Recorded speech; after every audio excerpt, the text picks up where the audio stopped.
NCTV gikokyali nkugamba nti genda bugenzi maaso beera ng'osubscribinga ku channel yaffe eno osobole okuba ng'omanya biki ebiba bifudde mu ggwanga. Kaakati leero wentuukidde n'amawulire nga kigambibwa nti munnayuganda oyo afiiridde ku nnyonyi ebambe. Yafiiridde ku nnyonyi nga ava e Dubai adda e Uganda.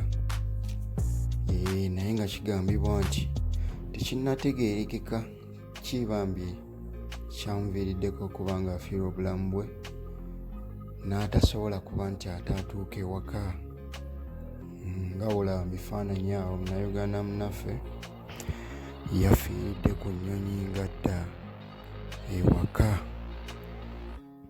Kigambibwa nti awadde driver nga bw'olaba mu kifaananyi ekyo, naye bambi teyasobodde kuba nti akyolekinga. Katumusabire Katonda amusonyiwe ebyamusobako byonna, abe nga amuwa ekiwummulo eky'emirembe. Nkugamba nti beera ng'osharinga vidiyo eno esobole okuba nga etuuka ku b'eŋŋanda, oba oliawo abadde tebannategeera basobole oba nga bategeera omuntu waabwe ekyamutuuseeko. NCTV